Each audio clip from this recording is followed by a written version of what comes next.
کہا تھا دوپہر کو سلا دیتی ہے بچوں کو وہ اس ڈر سے گلی میں پھر کھلونے بیچنے والا نہ آ جائے۔ کبھی ہم نے ان لوگوں کے درد کو بھی سمجھا؟ ہم نے کبھی سیرت کے ان پہلوؤں پہ بھی غور کیا؟ آج ہم اپنی بیٹی کی شادی کرتے ہیں تو اس کا جہیز چارپائیوں پہ بچھا دیتے ہیں، اور ہمارے دیہاتوں میں رواج ہے کہ خاتون کو کہتے ہیں کہ جاؤ پورے محلے میں، پوری بستی میں جا کے ڈھنڈورا دے دو کہ بیٹی کا جہیز دیکھ جاؤ۔ یار دیا تو اپنی بیٹی کو ہے اور تحفہ دے رہے ہیں، لوگوں کیوں دکھلا رہے ہیں؟ صرف داد وصول کرنے کے لیے۔ ملک صاحب نے، خان صاحب نے، چودھری صاحب نے حد کر دی، کمال کر دی، بڑا دیا، اپنی بیٹی کا گھر بھر دیا۔ یار تم نے تو داد وصول کر لی، چوپالوں میں، بیٹھکوں میں تذکرہ بھی چلا، تندوروں پہ عورتیں باتیں بھی کرنے لگی، تمہارے نام کے جھنڈے بھی گڑ گئے، لیکن تم نے نہ سوچا تمہاری بیٹی کا جہیز دیکھنے کے لیے یتیم بچیاں بھی آئیں، تمہاری بیٹی کا جہیز دیکھنے کے لیے اس بوڑھے مزدور کی بیٹیاں بھی آئیں جو صبح اٹھ کر کے مزدوروں والے اڈے پہ جا کے بیٹھ جاتا ہے اور اس کو بوڑھا سمجھ کے کوئی قبول نہیں کرتا، اور وہ کہتا ہے مجھے 10 روپے کم دے دینا، مجھے ساتھ لے جاؤ، لیکن اس کو کوئی ساتھ لے جانے کے لیے تیار نہیں ہوتا۔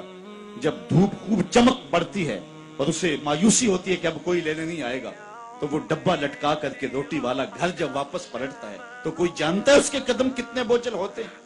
آج وہ اپنی بیوی کو گھر سے نکلتے کہہ کے آیا تھا کہ جو رقم ملے گی اس کا آٹا لے کر کے آؤں گا، اس کا گھی لے کر کے آؤں گا۔ آج وہ خالی ڈبہ روٹی کا واپس جب پلٹا کے لے جا رہا ہوتا ہے، اس کے لیے گھر کی دہلیز نہیں ہوتی، پل سرات ہوتی ہے، اور اندر لوگوں کے کپڑے سی سی کے اور لوگوں کے گھروں کے برتن مانج مانج کے اپنے جہیز کی چیزیں بنانے والی بیٹیاں جب اپنے باپ کو یوں آج بھی خالی آتا ہوا دیکھتی ہیں تو جو کچوکے ان کے دل پہ لگتے ہیں اس کا مداوع کس کے پاس ہے؟ تم نے تو داد وصول کر لی، لیکن تمہاری بیٹی کا جہیز دیکھنے کے لیے اس مزدور کی بیٹیاں بھی گئیں۔ تارا ٹوٹتا سب نے دیکھا، یہ نہ دیکھا ایک نے بھی، کس کی آنکھ سے آنسو ٹپکا، کس کا سہارا چھوٹ گیا۔ کاش کہ ان درد مندوں کا بھی ہم نے حال پوچھا ہوتا، اور ان دکھیوں کے رشتے ہوئے زخموں پر بھی ہم نے مرہم رکھی ہوتی، اور حضور کی سیرت کے پیغام کو ہم نے سمجھا ہوتا، اور ہم اپنی معاشرت اور اپنے ارد گرد کے ماحول کے اندر ان چیزوں کو، اپنے محلے اور اپنی گلی کے اندر ان چیزوں کو دیکھا ہوتا۔ صاحب رات کی تنہائی کے اندر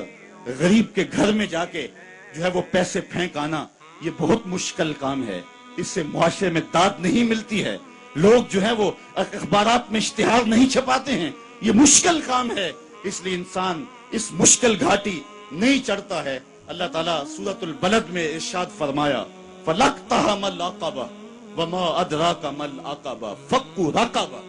اللہ اکبر، او اطعام فی یوم ذی مسغبہ، یہ مشکل گھاٹی ہے، کسی پھنسے ہوئے کی گردن چھڑانا ہے، کسی لاچار کے کام آنا ہے، کسی دکھی کے کام آنا ہے۔ میرے اور آپ کے آقا و مولا حضور ختمی المرتبت صلی اللہ علیہ وآلہ وسلم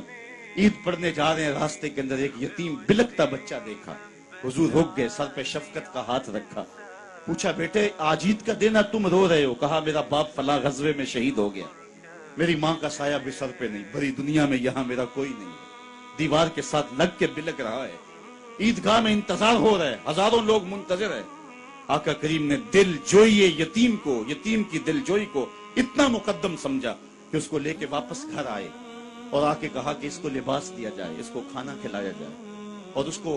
جیسا حسنین کریمین کو لباس دیا گیا تھا ایسا اس بچے کو پہنایا گیا، کھانا کھلایا گیا۔ حضور نے احساس محرومی دور کرنے کے لیے مزید اس کے سر پہ شفقت بھرا ہاتھ رکھا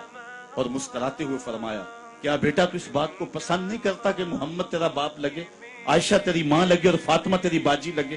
اس نے کہا یہ رشتے مل جائیں تو اور کیا چاہیے؟ کہا آج کے بعد یہ تیرے رشتے ٹھہرے۔ ایک انگلی سے حسنین کو لگایا ہے، ایک انگلی سے وہ یتیم بچہ ہے۔ حضور عیدگاہ کی طرف بڑھ رہے ہیں، اور بھی بچے اپنے ماں باپ کے ساتھ جا رہے ہیں۔ یہ یتیم زبان حال سے کہتا ہے تھا تو یتیم، لیکن یتیمی کا مزہ آ گیا، مصطفیٰ کی انگلی تھام کے جا رہا۔ تو حضور علیہ السلام کی سیرت جب نسل نو کے سامنے رکھیں،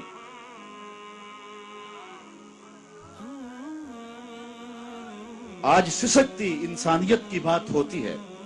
تو آج دنیا اس کی بات کرتی ہے، تو آئیے اپنے آقا کی سیرت کو اس روپ کے اندر دیکھیں اور پڑھیں اور اس کی خوشبو کو پھیلائیں اور نسل نو کو بتائیں کہ آقا کریم علیہ السلام کس طرح دکھیوں کے درد بانٹنے والے تھے اور لاچاروں، یتیموں اور مسکینوں کے کس طرح کام آنے والے تھے۔ سمال الیتامى عصمۃ للارامل، بیواؤں کے آسرے تھے، اور غریب ہو کے یتیم ہو کے یتیم پرور تھے. یہ 9 سال کی عمر ہے حضور کی. اس وقت کہا جا رہا ہے حضور کے لیے سمال الیتامہ، یتیموں کا سہارا اور آسرا ہیں.